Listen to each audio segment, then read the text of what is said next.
안녕하세요. 경매 유기타입니다. 오늘은 정말 투자하면 안 되는 빌라 4가지 종류를 한번 알아보도록 하겠습니다. 특히 빌라를 처음 입찰하시는 분들은 무조건 보셔야 됩니다. 이거를 잘못 보시게 되면은 수백만 원에서 천만 원까지 우리의 소중한 투자 금액을 날릴 수 있기 때문에 꼭 오늘은 집중해서 보셔야 됩니다. 가장 첫 번째로 가장 많이 실수하시는 경우를 한번 보도록 하겠습니다. 첫 번째는 근린생활시설 빌라 물건입니다. 이거 지금 화면을 보시면 남부국의 21타경 106804 다세대 물건이라고 나와 있습니다. 그래서 겉에서 보기에는 지금 이 사진을 한번 보시면은 여기에 위치한 빌라인 거예요, 이쪽에. 그러면은 뭐 따로 외관상에선 이상이 없어 보이죠? 외관상에선 그렇게 큰 특징이 없어 보입니다. 그래서 사진을 보면은 이쪽 202호 빌라이고요. 사진을 보시면은 그냥 방과 거실이 있는 평범한 빌라처럼 보여요. 외관상도 그렇고요.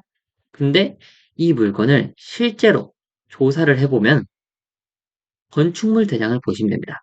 여기 지금 위반 건축물이라고 나와 있고요. 여기 지금 보이시나요? 용도가 2종 근린 생활시설 사무소라고 나와 있습니다.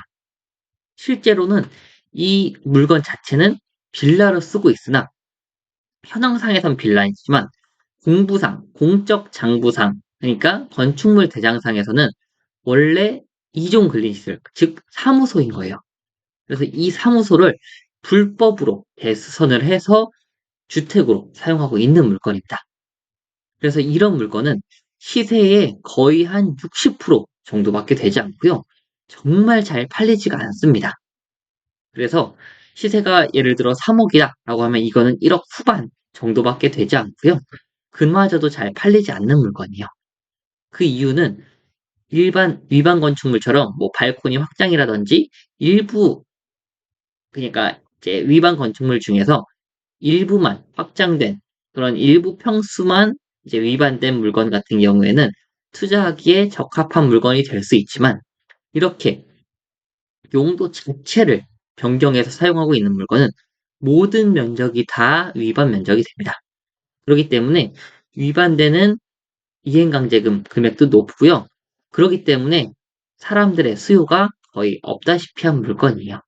그렇기 때문에 초반에 입찰하시는 분들이 이 물건이 만약에 시세가 2억 5천이었어요. 그렇다고 해서 2억 5천에 들어가면은 큰일 나는 물건입니다. 그렇기 때문에 첫 번째, 근린생활시설의 빌라인지 아닌지 꼭 확인을 하셔야 되고요. 그것은 아까 보여드렸던 건축물 대장에서 확인이 가능합니다.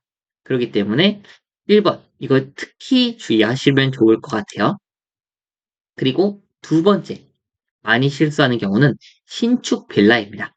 그래서 신축 빌라를 한번 보면서 설명을 해드릴게요. 이거 같은 경우에는 광주에 위치한 신축 빌라인데요. 이거를 뭐 사지 말라라고 말씀을 드리는 게 아니라 이런 신축 빌라는 시세 파악할 때 정말 주의하셔야 된다라는 걸 말씀드리려고 이제 전달을 해드리는 건데요. 지금 감정가가 3억이라고 나와 있죠.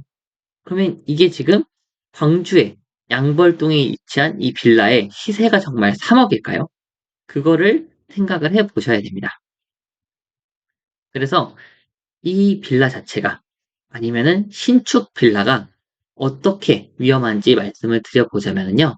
지금 이거는 감정가가 3억인데 매각은 1억 5천에 됐어요. 그럼 이 물건이 이 낙찰자분이 1억 5천을 버신 걸까요? 아니요, 아닐 겁니다. 이 신축 빌라의 문제점 중 하나가 분양가가 높다는 거예요.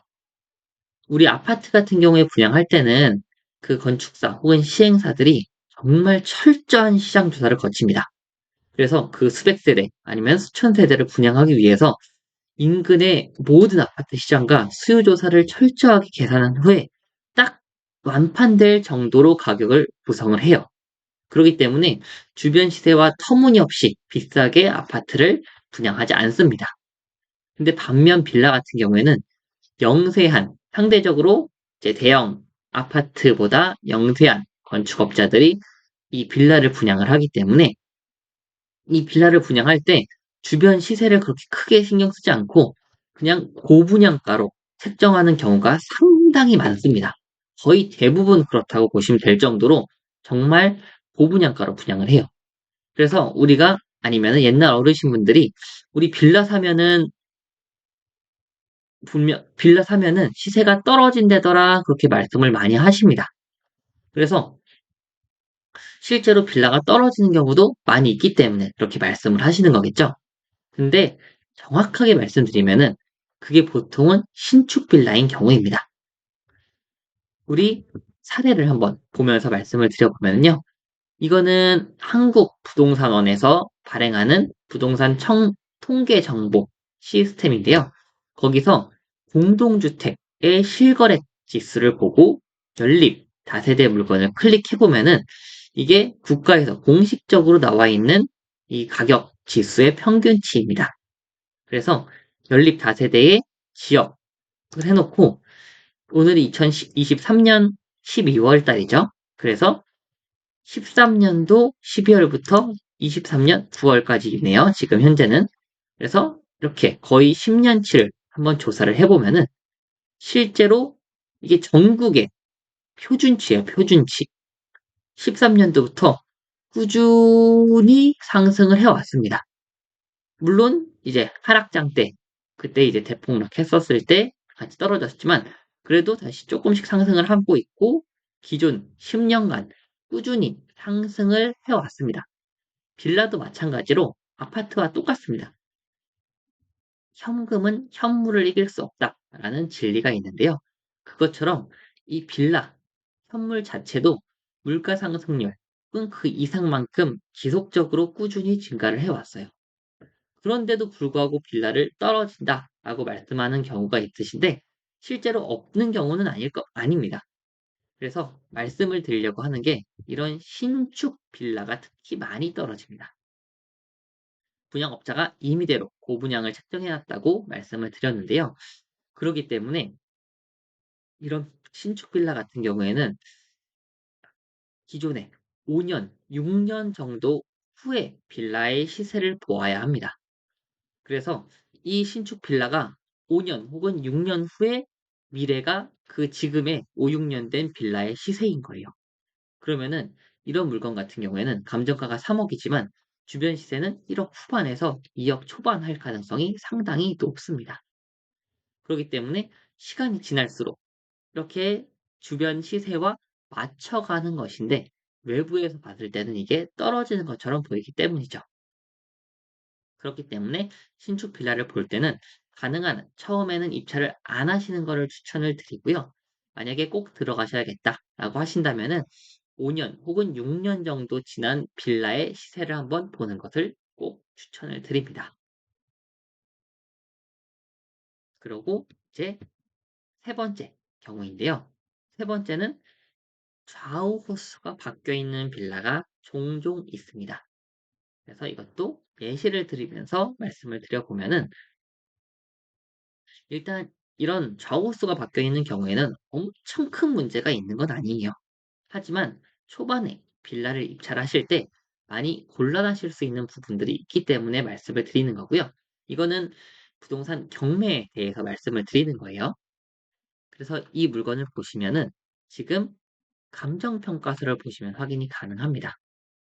그래서 여기서 쭉 내려가서 보시면은요.